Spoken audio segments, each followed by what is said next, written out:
ನಮಸ್ಕಾರ ಸ್ನೇಹಿತರೆ, ಕರ್ನಾಟಕ ಮ್ಯಾಟರ್ಸ್ಗೆ ಮತ್ತೊಮ್ಮೆ ಸ್ವಾಗತ. ಭಾರತದ ರಸ್ತೆಗಳಲ್ಲಿ ಅತಿ ಹೆಚ್ಚು ಓಡಾಡೋದು ಯಾವ ಕಾರುಗಳು? ಕಣ್ಣು ಮುಚ್ಚಿಕೊಂಡು ಹೇಳ್ಬೋದು, ಅದು ಮಾರುತಿ ಸುಜುಕಿ ಅಂತ. ಮಧ್ಯಮ ವರ್ಗದವರ ಪಾಲಿನ ಅಚ್ಚುಮೆಚ್ಚಿನ ಕಾರು ಕಂಪನಿ ಮಾರುತಿ. ಆದರೆ ಸ್ನೇಹಿತರೆ, ಈಗ ಮಾರುತಿ ಸುಜುಕಿ ಕಂಪನಿಗೆ ಕೇಂದ್ರ ಸರ್ಕಾರದಿಂದ ಭಾರಿ ದೊಡ್ಡ ಆಘಾತ ಎದುರಾಗಿದೆ. ಇನ್ನೊಂದು ಕಡೆ ಟಾಟಾ ಮತ್ತು ಮಹೀಂದ್ರ ಕಂಪನಿಗಳಿಗೆ ಬಂಪರ್ ಜಯ ಸಿಕ್ಕಿದೆ. ಭಾರತದ ಆಟೋಮೊಬೈಲ್ ಕ್ಷೇತ್ರದಲ್ಲಿ ಒಂದು ರೀತಿ ಕಾರ್ ವಾರ್ ನಡೀತಾ ಇದೆ ಅಂತಾನೆ ಹೇಳಬಹುದು. ಮಾರುತಿ ಸುಜುಕಿ ಒಂದು ಕಡೆ ಇದ್ರೆ, ಟಾಟಾ, ಮಹೀಂದ್ರ ಮತ್ತು ಹ್ಯುಂಡೈ ಇನ್ನೊಂದು ಕಡೆ ನಿಂತು ಯುದ್ಧ ಮಾಡ್ತಿವೆ. ಅಷ್ಟಕ್ಕೂ ಏನಿದು ಜಗಳ? ಕೇಂದ್ರ ಸರ್ಕಾರ ತಂದಿರೋ ಹೊಸ ರೂಲ್ಸ್ನಿಂದ ಮಾರುತಿಯ ಆಲ್ಟೋ, ಸೆಲೆರಿಯೋದಂಥ ಸಣ್ಣ ಕಾರುಗಳು ಮೂಲೆ ಗುಂಪಾಗತ್ತಾ? ನಮ್ಮನ್ನು ಮುಗಿಸೋಕೆ ಟಾಟಾ ಮತ್ತು ಮಹೀಂದ್ರ ಪ್ಲಾನ್ ಮಾಡಿವೆ ಅಂತ ಮಾರುತಿ ಆರೋಪ ಮಾಡ್ತಾ ಇರೋದ್ಯಾಕೆ? ಎಲ್ಲ ಇಂಟ್ರೆಸ್ಟಿಂಗ್ ಮತ್ತು ಪ್ರಮುಖ ವಿಷಯಗಳನ್ನು ಇವತ್ತಿನ ವಿಡಿಯೋದಲ್ಲಿ ಎಳೆಯಾಗಿ ತಿಳಿಸ್ಕೊಡ್ತೀವಿ. ಅದಕ್ಕೂ ಮೊದಲು ನೀವಿನ್ನೂ ನಮ್ಮ ಚಾನಲ್ಗೆ ಸಬ್ಸ್ಕ್ರೈಬ್ ಆಗಿಲ್ಲ ಅಂದರೆ ದಯವಿಟ್ಟು ಈಗಲೇ ಸಬ್ಸ್ಕ್ರೈಬ್ ಆಗಿ ಬೆಲ್ ಐಕಾನ್ ಪ್ರೆಸ್ ಮಾಡಿ. ಸ್ನೇಹಿತರೆ, ವಿಷಯ ಏನಪ್ಪ ಅಂದರೆ, ಕೇಂದ್ರ ಸರ್ಕಾರ ಕೆಫೆ 3 ಅಂದರೆ ಕಾರ್ಪೊರೇಟ್ ಆವರೇಜ್ ಫ್ಯೂಯಲ್ ಎಫಿಷಿಯನ್ಸಿ ಅನ್ನೋ ಹೊಸ ಇಂಧನ ನಿಯಮಗಳನ್ನು ಜಾರಿಗೆ ತರ್ತಿದೆ. ಅಂದರೆ ಕಾರುಗಳು ಎಷ್ಟು ಪೆಟ್ರೋಲ್ ಕುಡಿಬೇಕು ಮತ್ತು ಎಷ್ಟು ಹೊಗೆ ಬಿಡಬೇಕು ಅನ್ನೋದಕ್ಕೆ ಇದು ಕಡಿವಾಣ ಹಾಕುತ್ತೆ. ಈ ನಿಯಮಗಳ ಕರಡು ಪ್ರತಿ ಅಥವಾ ಡ್ರಾಫ್ಟ್ ರೆಡಿಯಾದಾಗ ಒಂದು ದೊಡ್ಡ ವಿವಾದ ಶುರುವಾಗಿತ್ತು. ಅದೇನಂದ್ರೆ 909 ಕೆಜಿ ರೂಲ್ಸ್. ಏನಿದು 909 ಕೆಜಿ ವಿವಾದ? ಸೆಪ್ಟೆಂಬರ್ ತಿಂಗಳಲ್ಲಿ ಬಿಡುಗಡೆಯಾಗಿದ್ದ ಡ್ರಾಫ್ಟ್ನಲ್ಲಿ 909 ಕೆಜಿಗಿಂತ ಕಡಿಮೆ ತೂಕದ ಪೆಟ್ರೋಲ್ ಕಾರುಗಳಿಗೆ ವಿಶೇಷ ವಿನಾಯಿತಿ ಕೊಡಲಾಗಿತ್ತು. ಅಂದ್ರೆ ಹಗುರವಾದ ಸಣ್ಣ ಕಾರುಗಳು ಸ್ವಲ್ಪ ಹೆಚ್ಚು ಹೊಗೆ ಬಿಟ್ಟರೂ ಪರವಾಗಿಲ್ಲ ಅಂತ ಸರ್ಕಾರ ಹೇಳಿತ್ತು. ಅಸಲಿ ಆಟ ಶುರುವಾಗಿದ್ದೇ ಇಲ್ಲಿ. ಭಾರತದಲ್ಲಿ 909 ಕೆಜಿಗಿಂತ ಕಡಿಮೆ ತೂಕದ ಕಾರುಗಳನ್ನು ಅತಿ ಹೆಚ್ಚು ಮಾರಾಟ ಮಾಡೋದು ಯಾರು ಗೊತ್ತಾ? ಅದು ನಮ್ಮ ಮಾರುತಿ ಸುಜುಕಿ.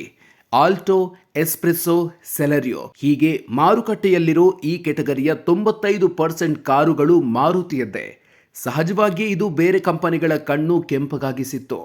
ಟಾಟಾ ಮೋಟಾರ್ಸ್, ಮಹೀಂದ್ರ ಮತ್ತು ಹ್ಯುಂಡೈ ಕಂಪನಿಗಳು ಒಟ್ಟಾಗಿ ಸೇರಿ ಸರ್ಕಾರಕ್ಕೆ ಪತ್ರ ಬರೆದಿದ್ವು.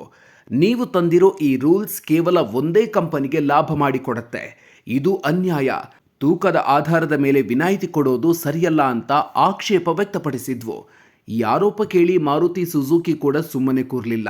ಮಾರುತಿಯ ಕಾರ್ಪೊರೇಟ್ ಅಫೇರ್ಸ್ ನಿರ್ದೇಶಕ ರಾಹುಲ್ ಭಾರತಿಯವರು ಟಾಟಾ ಮತ್ತು ಮಹೀಂದ್ರ ವಿರುದ್ಧ ರೊಚ್ಚಿಗೆದ್ದಿದ್ರು. ಅವರು ಎಷ್ಟರ ಮಟ್ಟಿಗೆ ಗರಂ ಆಗಿದ್ರು ಅಂದ್ರೆ, ಟಾಟಾ ಮತ್ತು ಮಹೀಂದ್ರವನ್ನ ಗ್ಯಾಸ್ಲರ್ಸ್ ಅಂದ್ರೆ ಪೆಟ್ರೋಲ್ ಹೀರುವ ದೈತ್ಯರು ಅಂತ ಜರೆದಿದ್ರು.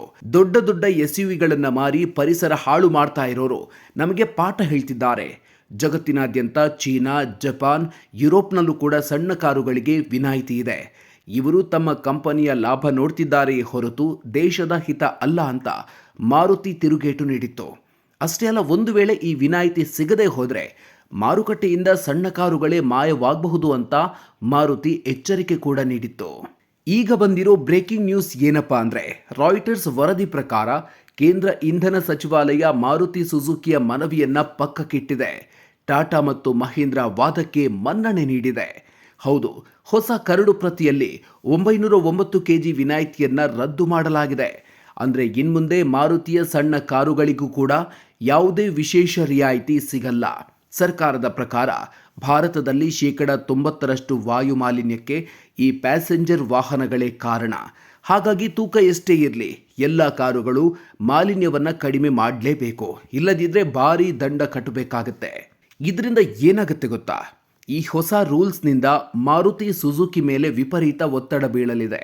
ಅವರು ತಮ್ಮ ಕಾರುಗಳ ಎಂಜಿನನ್ನು ಇನ್ನಷ್ಟು ಅಪ್ಡೇಟ್ ಮಾಡಬೇಕು ಅಥವಾ ಎಲೆಕ್ಟ್ರಿಕ್ ಮತ್ತು ಹೈಬ್ರಿಡ್ ಕಾರುಗಳನ್ನು ಹೆಚ್ಚು ಮಾರಾಟ ಮಾಡಬೇಕು. ಅದು ಸಾಧ್ಯವಾಗದಿದ್ದರೆ ಪ್ರತಿ ಕಾರಿಗೆ ಸುಮಾರು $550 ಅಂದರೆ $50,000 ದಂಡ ಕಟ್ಟಬೇಕಾಗಬಹುದು. ಪರೋಕ್ಷವಾಗಿ ಇದು ಟಾಟಾ ಮತ್ತು ಮಹೀಂದ್ರ ಕಂಪನಿಗಳಿಗೆ ಲಾಭ.